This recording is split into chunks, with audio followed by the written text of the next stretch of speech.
Merhabalar, Ayşe Deniz'in Hobileri YouTube kanalıma hepiniz hoş geldiniz. Evet, yine güzel bir örgü modeli çalışması ile sizlerle birlikteyiz arkadaşlar.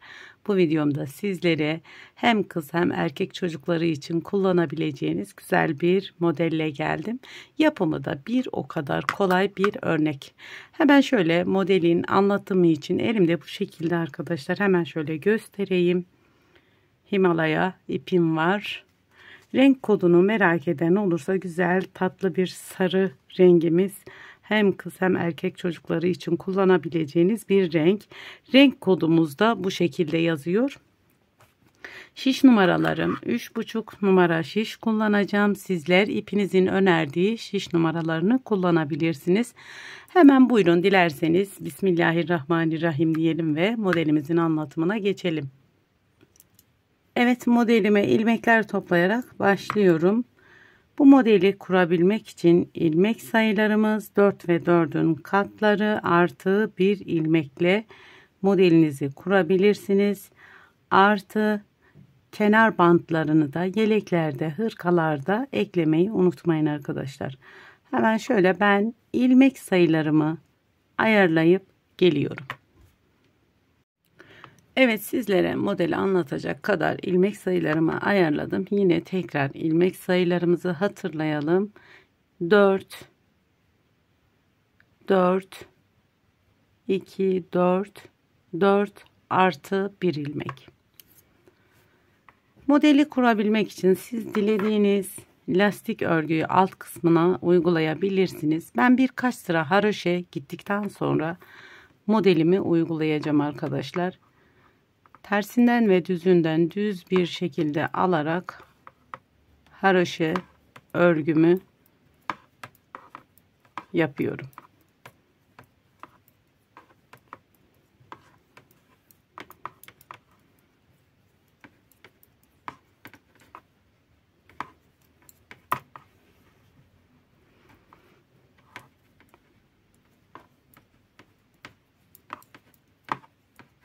Modelimiz 4 sıradan oluşuyor, fakat örneklerimiz yer değiştirdiği için 8 sırada kendini tamamlıyor arkadaşlar.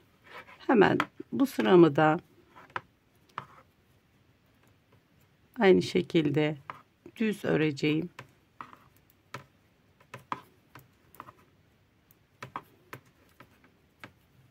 Evet, sıra sonuna kadar ben bu şekilde düz örgü örüyorum. Bu sıramı da düz örgü örerek haroşa örgü elde ettik arkadaşlar. Şöyle hemen lastik bölümünden sonra modelinizin arka yüzünde örgünüzün bir sıra düz yapalım. Bu modelime dahil değildir. Hemen ön yüze geçebilmek için bir sıra ters örgü yapıyorum.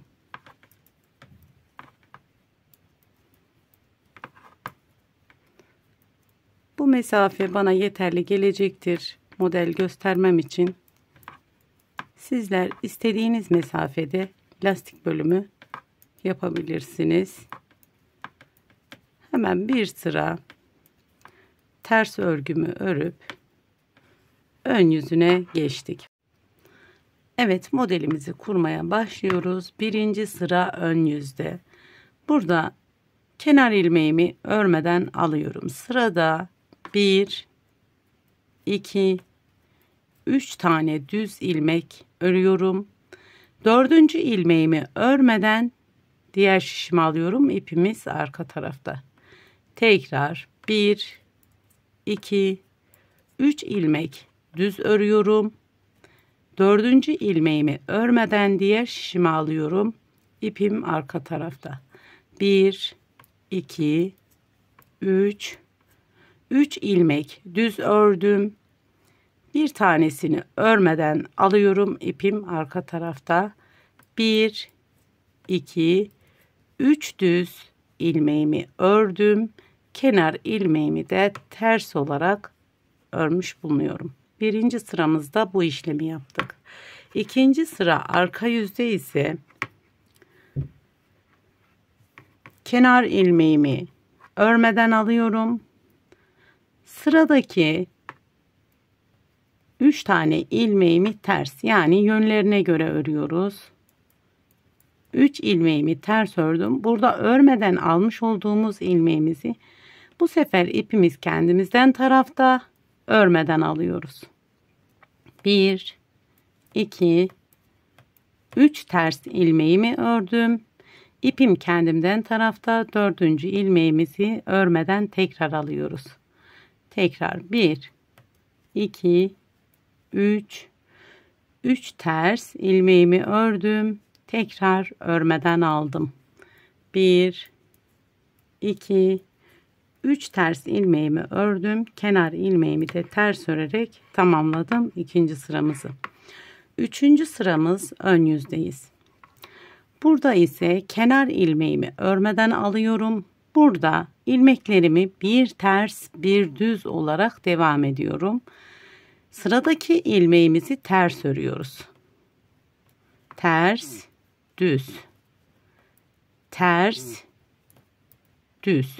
Yani atlamış olduğumuz ilmeğimize düz ilmeğimizin denk gelmesi gerekiyor. Düz. Ters, düz. Ters, düz. Yani buna dikkat edelim arkadaşlar. Ters örgüyle başlarsak buradaki atlamış olduğumuz örgümüze düz örgü denk gelecektir. Düz, ters, düz, ters, düz atlamış olduğum ilmeğim, ters, düz, ters, kenar ilmeğimi de ters örerek 3. sıramızı tamamladık. 4. sıra arka yüzdeyiz.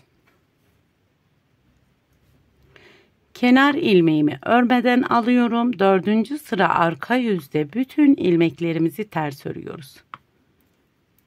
Ters ilmeklerimizi de düz ilmeklerimizi de ters olarak örüyoruz.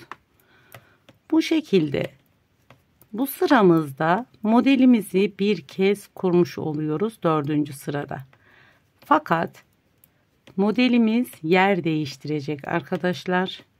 Tekrar örnek ile tekne ile 4 sıra daha yapacağız ama modelimizi kaydıracağız. Şimdi devam ediyorum. 5. sıra ön yüzdeyiz. Kenar ilmeğimi örmeden aldım. Burada bir tane düz ilmeğimi örüp diğer 2. ilmeğimi örmeden alıyorum. Burada modelimizi kenara doğru kaydırmış oluyoruz. Bir düz ilmekten sonra örmeden aldım. 1 2 3 ilmek düz ördüm. Örmeden aldım. 1 2 3 ilmek düz ördüm. Örmeden aldım. 1 2 3 ilmek düz. Örmeden aldım. 1 ilmek kenarda yapmış olduğumuz gibi 1 ilmek düz. Kenar ilmeğimi de ters bir şekilde örerek aldım. 6. sıra arka yüzdeyiz. Kenar ilmeğimi örmeden aldım. 1 ilmek ters ördüm. Örmeden aldığım ilmeğimi tekrar örmeden aldım. Burada 1 2 3 ters örmeden al. 1 2 3 ters, ipimiz kendimizden tarafta, örmeden al. 1 2 3 ters örmeden al. Kenarda 1 ilmek ters, kenar ilmeğimi de ters ördüm. Evet, modelimizin ön yüzündeyiz. Şimdi yine ters düz örgümüz var. Kenar ilmeğimizi örmeden alıyoruz. Yine ilk ilmeğimizi ters, ikinci ilmeğimizi düz, ters, düz, ters. Yine örmeden aldığımız ilmeklerimizi düz ilmek denk gelecek. Tekrar ters, düz, ters, düz,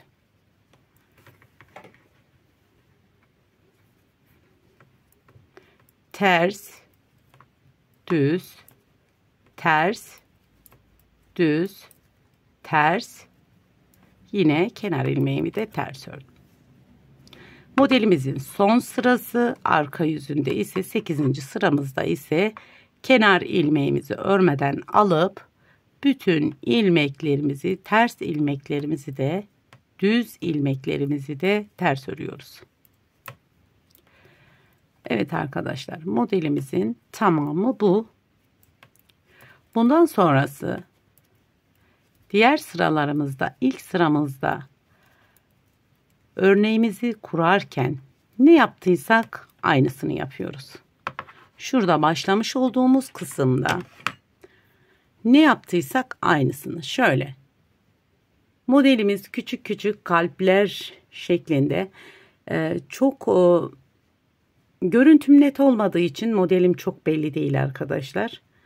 Hava biraz kapalı olduğu için hemen şöyle modelimin tamamını sizlere göstereyim. Daha önce yapmış olduğum örneğimi göstereyim sizlere. Evet, hemen şöyle modelimi göstereyim. Modelim bu şekilde. Küçük kalpler şeklinde.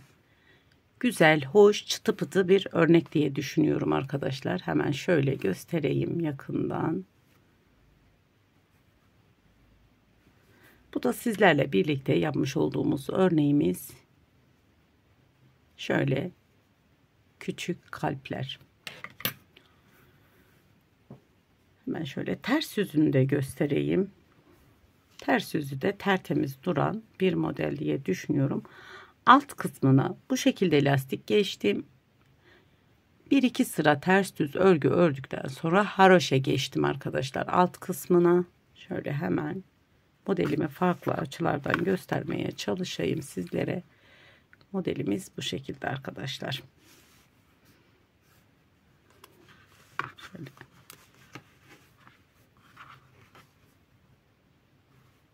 Hem yapımı kolay hem gösterişli bir örnek.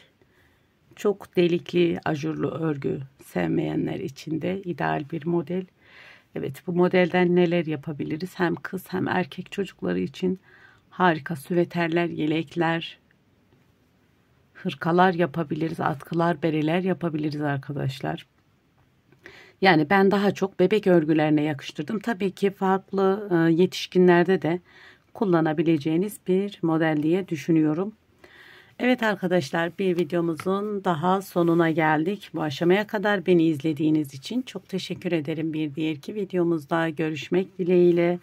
Allah'a emanet olun. Hoşça kalın. Kendinize iyi bakın.